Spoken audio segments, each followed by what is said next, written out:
The rain hammered against the dealership windows that morning in Houston, turning every parked car into a blurred reflection of the storm.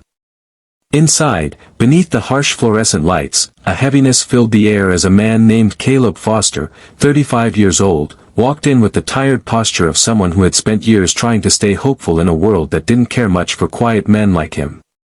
His clothes were clean but worn, his boots scuffed, and his hands still marked by yesterday's overtime shift at the warehouse.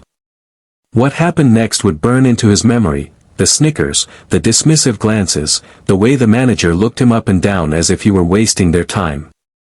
In seconds, he went from a potential customer to a target of quiet humiliation, all because he didn't look wealthy enough. That moment, under those cold lights, would shape everything that followed when the truth finally came out the next day. If you believe in kindness, dignity, and second chances, please like, comment, share, and subscribe. Your support helps us continue bringing real, emotional stories to the channel. Caleb had walked into that dealership not to impress anyone, not to prove anything, but simply to find a reliable car to make the long commute between his night job and the small apartment he shared with his younger sister.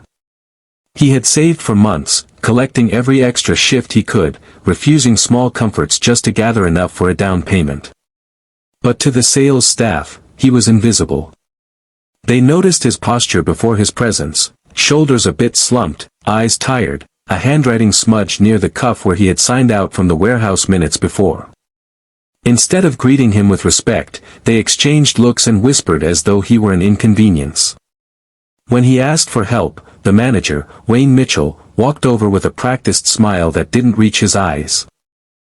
He spoke slowly, the way someone might speak to a person they assumed couldn't afford anything. He didn't bother hiding the impatience when Caleb mentioned the budget he had in mind. Before Caleb even finished explaining, Wayne waved another salesman over and walked away, muttering under his breath. The embarrassment warmed Caleb's face with a sting he hadn't felt since high school, a reminder of how easily dignity could be stripped away in public. Across the room, a young woman named Grace Patterson, 28, watched the interaction with a subtle tightening in her chest. She had started working at the dealership only 2 months earlier, still learning the rhythm of sales, still trying to understand the layers of office politics. Grace was the kind of person who noticed expressions, the way someone's face changed when they felt unseen. She saw the way Caleb's eyes lowered as he stepped back, quietly stepping toward the door without another word. Something inside her wanted to walk over, to apologize on behalf of people who didn't know better, but she hesitated. New employees didn't challenge management, especially not Wayne, who was known for his temper. So Grace stayed silent as Caleb disappeared into the rain outside, but she couldn't shake the heaviness that followed. That night, Caleb drove home in his old truck that coughed and rattled each time it shifted gears. He didn't tell his sister about the incident, didn't mention the humiliation or how small he had been made to feel by strangers who knew nothing about him. He simply sat in his room afterward, staring at the envelope that contained every dollar he had saved, wondering if he even wanted to buy a car anymore. He wondered why trying to build a better life often required pushing through the judgment of people who had no idea what it took just to get up every morning and try again. The next day, everything changed. Grace arrived early for her shift, still thinking about the man from yesterday. She walked past Wayne's office and overheard him bragging loudly to another salesperson about how he didn't waste time with broke walk-ins. His words twisted something inside her. As the morning went on, she replayed Caleb's expression over and over. Something felt wrong, deeply wrong, about how he had been treated. Around noon, several high-end SUVs pulled into the dealership lot, followed by a black sedan with tinted windows that parked directly in front of the glass doors.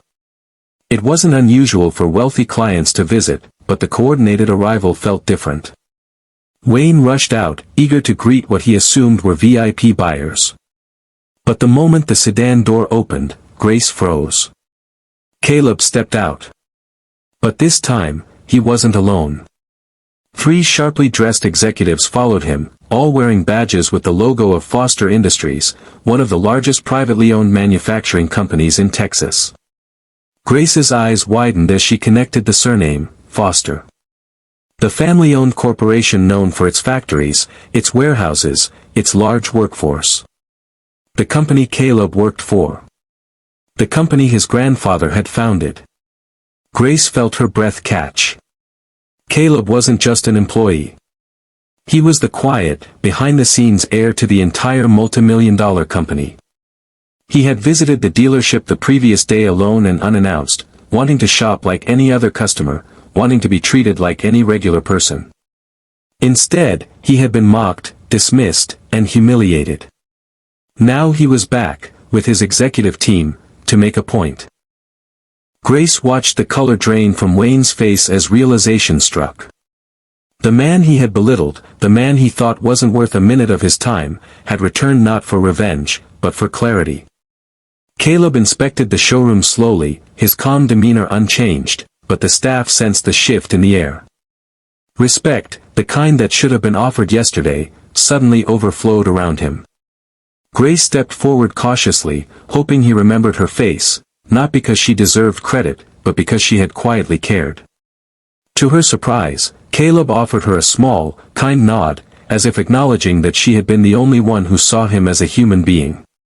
He chose her to assist him that day, and the executives followed her lead as she guided them professionally. By the end of the visit, Caleb purchased 3 vehicles, not for himself, but for community programs his company supported.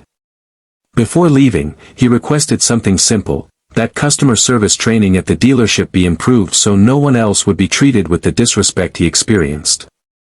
If this story has touched your heart so far, please like, comment, and share. Your support means the world and helps keep these emotional stories alive. Before the ending, please drop a comment telling us how you felt when Caleb returned to the dealership. As Caleb stepped back into the rain that afternoon, Grace felt grateful, not because of the sale, but because she witnessed a powerful reminder that humility and kindness carry more weight than appearances. Caleb drove away knowing he had corrected a wrong without cruelty, choosing compassion over anger, and revealing that sometimes the quietest people carry the biggest stories. And somewhere inside that dealership, a few hearts changed, not because of the wealth they discovered, but because they finally understood the value of treating every person with dignity, no matter how they look when they walk through the door.